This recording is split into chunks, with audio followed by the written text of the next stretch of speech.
Yo, what is going on, guys? It is Foxy98 here, and welcome back to a brand new video for you guys today on my channel. Today we are back for round 6 of the F1 2016 career mode with McLaren Honda. As you can see on your screens, we have got some R&D updates coming for the Monaco Grand Prix, which was the downforce setup that we chose with the monkey seats. So that has now been officially fitted onto our car, and we can get ready to use that for the next Grand Prix. But if you do enjoy this video, drop a like rating on the video. That'd be absolutely awesome. Subscribe if you're new around here as well. And this is the rivalry you can see with Nico Rosberg. We're getting absolutely smashed by Rosberg, which is kind of no surprise really, because we're trying to face off against Rosberg. And here you can see the R&D development system. Currently where we are the 4th fastest car on the field at this current moment in time. And all looking good. In the constructors standings, you can see there we are 4th in the standings, and I'm going to move over to the drivers, and there we are in 3rd in the standings for the drivers championship. So we're doing extremely well for McLaren Honda, and we are looking very good in this championship at the moment. So we're going to go ahead into practice though and get things underway. Now we started off with the flying lap because the tyre wear test, I believe it was wet, or the track accumulation, sorry, it was very wet in first practice, so I sort of skipped that, and then we went straight into this practice session and just got on with the fastest lap. And then as you can see, this is the tyre accumulation, the track accumulation lap, where we go around and learn the track there, and we get a purple on that one, and we got a purple on the flying lap. We did have a go at the tyre wear test, but it just got us nowhere, and we just couldn't do it, so we just had to stick with what we had there. And here are our resource points stacking up, and we're looking good, and we can continue onwards. So we're going to listen to the voicemail. This is going to be the goals that are going to be set for qualifying, so this is what the team are going to want from me for this session. So yeah, you can see the qualifying goals there on your screen. So that's what the team are hoping to get out of me from qualifying. And I quit from the main menu because I actually had to go at that point, but we're back now. So let's get into it for qualifying. So as you can see, we've gone with our setup here. Don't bother looking at my setups because, quite frankly, I'm crap at qualifying in general anyway. So we chuck the fuel on the lowest it can possibly be. That's a tip I can give to you. If you're looking to try and get the best out of one of your qualifying laps, make sure to put your fuel on the lowest it can possibly be. Therefore, you will be able to get the quickest possible lap time you can get. We come around now for the final corner, and we set our lap there, and we finish P6 in Q1. And I generally thought that would be enough. No, it wasn't anywhere near enough. I don't know if I scrolled down or not. If I don't, I will tell you where we qualified. We qualified last. Yeah, we got last. So I set one lap in qualifying, and I finished, and I qualified 6th, and I thought that would be a good enough lap. So I basically skipped the rest of the session, and we got knocked out, and we're starting stone dead last in Monaco. What a result! But it just gets even worse because we lost the rivalry of Nico Rosberg. We're going to lose lots of points there in the the driver's status. Really poor qualifying session. We might as well not even bother taking part in qualifying. But we're going to listen again to the voicemail from the agent, and there are the objectives that she wants to do for us in this Grand Prix. So without further ado, let's get into the Monaco Grand Prix.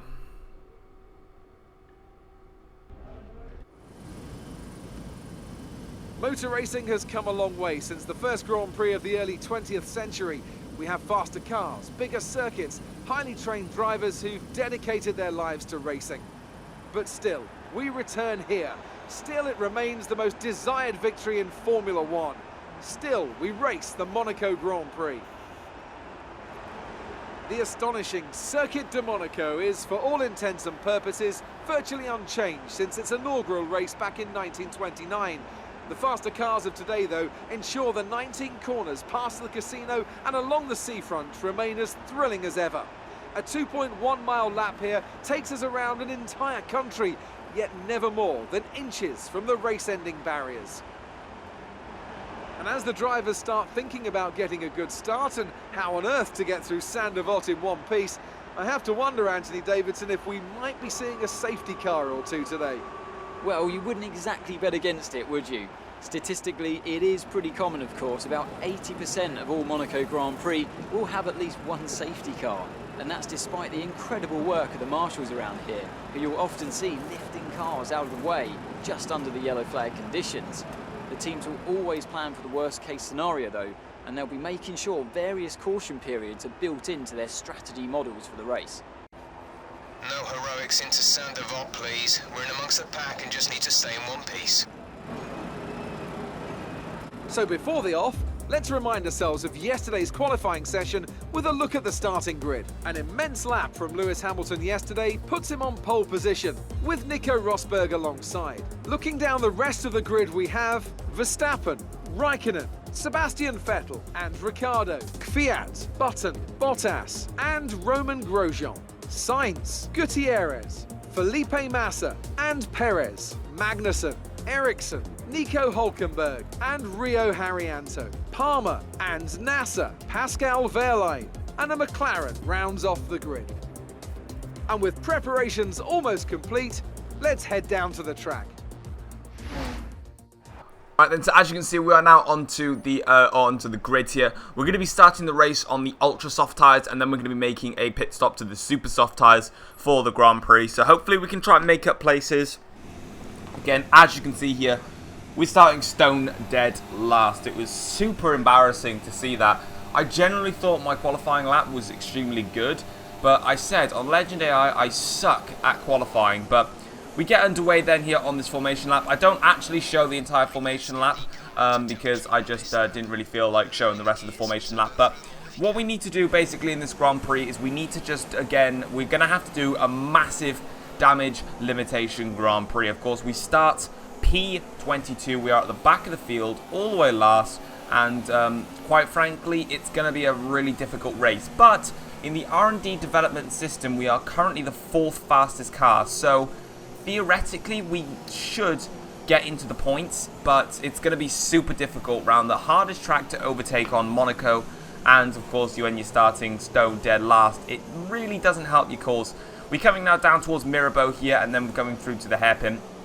This is going to be the final section that I do show on the formation lap. I kind of skipped the rest of it because there's just no really need to show the rest of the formation lap. You know how it works. You go around, you warm up your tyres, warm up your brakes. But we go to the black screen now. We skip the rest of the formation lap. We've got 3, 4, now 5 red lights. And it is now time to get underway. Lights out and away we go for the Monaco Grand Prix. A rubbish start from Nasser there. Pascal Wehrlein has to go right round him. Jolyon Palmer now we stick behind. We go diving down into the inside, down into Sandoval. We make a clean move round into Sandoval and already up into 13th position. A great move now up into 12th. We've got Roman Grosjean coming in on our left-hand side. We've got to be super careful with him. Make a little bit of contact going round the outside through Massenet. A great bit of overtaking there. Straight up into 10th position. Brake hard now down towards Mirabeau. You can see we have managed to get up into 10th position already. Jenson Button's next on a hit list. We accidentally touch the rear of Jenson Button and we decide to dive down the inside into the Lowe's hairpin, but nothing's going to come of it. Button makes slight contact with the wall. It's not going to harm him that much, and again we make a little bit of contact with Button as he is starting to brake extremely early into a lot of the corners, but a great start already from back of the grid to 22nd, all the way into the points already in 10th position. Now we need to focus on Jenson Button, and we dive down the inside into the Nubel chicane. Nothing comes of it. A bit of contact with Button. We kind of got stuck on our cars a little bit, and we couldn't manage to get the switch back on Jenson that I would have wanted to do, but this is getting frustrating already here around Monaco. We are getting held up by drivers, and more importantly, it's my teammate. I think we're going to have to start calling for some team orders soon. We break down into Raskas. Again, we touch with Jenson Button, who's braking super early into the corners. We go finally through the final corner, and now down the main straight. Felipe Massa looks for a little way past us, but we're not going to let it happen. But a bit of a scruffy lap there, fighting with Jenson Button. But we are still in 10th position, comfortably in the points. And we're going to have a look at the replay at the start. So Hamilton here on pole position with Rosberg alongside him with, I think that is Ricciardo on the starting grid. No, it's Verstappen actually. And then Raikkonen and Vettel. So everyone seems to be getting away comfortably there. You can see Nasser getting that horrible start, dropping him straight to the back. We come dive bombing into turn 1. No contact there with Gutierrez. Gutierrez was very kind on us. He could have easily shut the door on us and contact could have been made, but he was kind on us, and we go up the hill now. Grosjean really looking for a way past. We swoop right round the outside, nearly hitting the camera there, and then Felipe Massa round the inside through Massenet and through Casino Square. Coming down towards Mirabeau, we get close to Jenson Button. We give him a little bit of a nudge to just push him forward. We then go for a dive down into the Lowe's hairpin, but it just doesn't really happen. We should have really braked a little earlier and waited, because all this time I'm trying to find a way to get past the Jenson Button. The cars in front are just beginning to pull away, and that's not what we need to happen.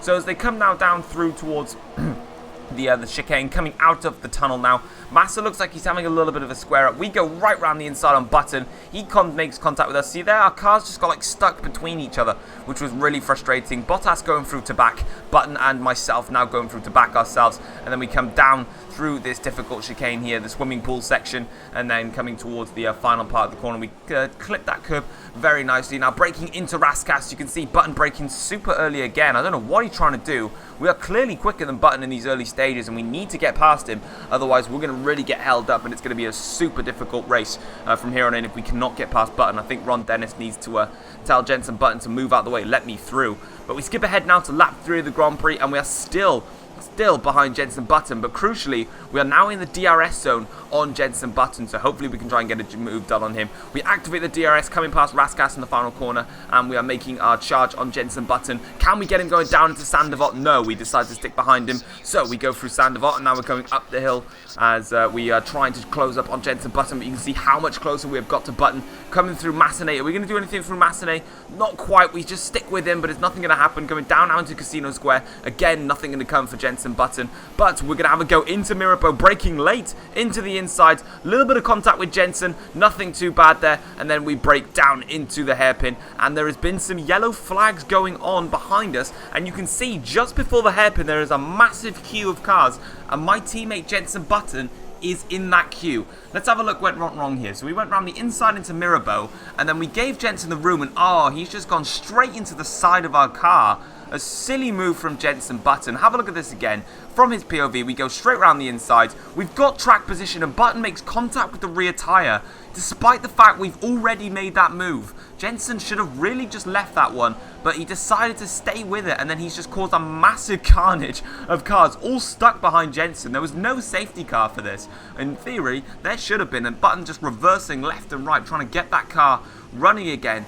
And all crazy stuff there. But we skip ahead now to lap 7 of the Grand Prix. Nothing is happening in this race, so we decide to come into the pits and get our first pit stop out of the way. And we're going to be putting on the super soft tyres, replacing our ultra soft tyres that we did originally have on the car. So we're coming now down towards the pit lane, towards the McLaren mechanics. You can see that is Valtteri Bottas, who has come into the pits and has now come back out of the pits. Vettel, I think that is further in front, but we're not racing them because we are extremely far behind, and yeah, we're struggling around Monaco right now. I really struggled here at Monaco. It was a very difficult circuit for me to get used to. So we come now down through Sandevot there, which is the inside line for us in that circumstance, and we come out of the pits, we're now onto the super soft tyres, sorry, and we've got Bottas in front of us, I believe, with Esteban Gutierrez, I want to say. I think it's a lapped car, unless it is the Ferrari. I'm just trying to have a look here. But I was getting a little bit interested because I thought Bottas could get stuck behind the back marker for a bit longer. So I'm now trying to push and attack Bottas because I feel like I've got a good chance trying to get past him. Maybe so, maybe not. But we come now down past the hairpin here, now towards the tunnel. We make it get very wide there on the exit, and we do hit the wall. But the crucial thing is can we get past Felipe Massa? We check the car into rich fuel mixture. We see how much fuel we got left, so we've got plenty of fuel on board, and now it's time to really get going. So I don't know who that is in front. I believe Bottas has got past the back marker, which is a bit annoying, but we come through to back now and through the swimming pool section on this circuit, and our main priority is Felipe Massa. Have we managed to maintain the position against Felipe Massa by performing a little bit of an undercut on Massa, or has Massa performed an overcut? But we go very wide into Raskas there, nearly hitting into the wall. Very poor from us there. We now come down the main straight. Where is Felipe Massa? You can see him on the left on the minimap there. There is Felipe Massa there just in front of us. We break down into Sandevot. Massa's going to have the inside line and a shorter run up the hill, and Massa gets the position, but we are not going to hold off there. We try and find our way past Massa. We get the inside line, and we break super late into Massenet. Round the inside, Felipe Massa has to give up the position, and then we give him the space round Casino Square to have a go at us, but he decides against it, and that is us back into 9th position for this Monaco Grand Prix against Felipe Massa, breaking down into the hairpin. We have managed to maintain 9th place, but Bottas is now in front, I believe, of the Haas of Gutierrez, so we're not sure if we're going to get past him. But we skip all the way to the final lap of the race here. Massa has a go at us going down into Sandevot. Nothing else comes from it, and that's literally all that happened in this Grand Prix. It was a very quiet Grand Prix. I had Massa following me the whole race, and he really only made one opportunistic move, which was then going into Sandevot on lap 20. And now we're just trying to keep the creep our car around As you can see in the top left as well, it says we're currently P8 out of 18. Nico Rosberg retired from the Grand Prix, I believe. He did actually retire from the race. So I don't know what happened to Rosberg. I tried to get a replay, but I couldn't see what happened to Nico Rosberg. I do believe it was an engine problem. It normally does. But as you can see, Lewis Hamilton has won the Grand Prix, and you can see how far ahead Hamilton was from us from that Grand Prix, because we're still coming down towards the Nouvelle Chicane. We've still got at least another half a lap or so of this to go, and we've still got Massa right behind us who can easily take away our 8th place, which is going to be disappointing if he does. We come from the swimming pool section now, down towards the final corners. You can see how much the tyres have gone off with me sliding all over the circuit. We break into Rascasse here. We try and make sure that we nail it. We go a little bit wide. Massa, though, doesn't manage to get the job done round the final corner. We're going to come home. We started 22nd on the grid. We started stone dead last, and we managed to finish 8th place, which is not a bad result whatsoever round Monaco, but Monaco is my weakest circuit, or all street circuits, literally. I hate street circuits on F1 2016, and there it is. We finish 8th position. We get ourselves, I believe that's 4 points in the championship, I want to say. I could be wrong, but there is Lewis Hamilton. He comes home and takes the win today for Mercedes, so a good job for them in their fight at the top of the standings. But for us, a bit of a disappointing Grand Prix, 8th position only there. Daniel Ricciardo finishing in 5th. A little bit disappointing for him. I reckon he probably could have got higher up the order for his Red Bull car. But as you can see there, Hamilton collecting the trophy here for Monaco. A good result for them, a good result for Mercedes, and a good result for us, I suppose. We started stone dead last. We managed to pick up points today, which was a very good result. And as you can see, this is the difference here around Monaco. The different celebration, of course, because there's no podium stand in Monaco, because it's all on public streets, this circuit. So, yeah, no podium stands there. As you can see, there are the grid, or there is the final classification. Hamilton wins ahead of Verstappen, Vettel, Raikkonen, Ricciardo, Fiat, Bottas, myself, Massa, Rio Haryanto, getting points for Mana. The Indonesian man has got himself some points. A brilliant result for Mana and for Rio Haryanto. A great result for him. And we come now down, as you can see, Jenson Button there finishing all the way down the order. Of course, he actually got a big penalty as well because of his illegal blockings there with everybody else on the grid, which is a bit silly for him. So we have a look then at the constructor standings. McLaren Honda still in 4th position in the standings. In the driver standings, I don't know if I showed it or not. No, I didn't. I'm actually silly, but I believe in the driver standings we sort of maintained position. I think we actually dropped down. We dropped down in the driver standings because Vettel and Verstappen and those got past us. But as you can see, then we're going to be picking up some resource points for our efforts in the Monaco Grand Prix, up to 534 resource points. And in the drivers' positions, you can see we managed to achieve the goal that they wanted us. We beat our teammate, and we also got championship points. So all the points we lost in qualifying, we got back in the race, which is absolutely awesome. And we move on to the career score, and you can see I'm not ending the episode because something actually special comes up in just a second. And I'm actually going to be quiet now and let the agent talk to me. Hi. I have to dash off, but I wanted to give you the contract first. I'll let you read over the details, but congratulations. Yeah, and before you ask, this is an actual genuine glitch. The agent's hair is completely screwed over. I do not know what happened, but anyway, we've got a team promotion.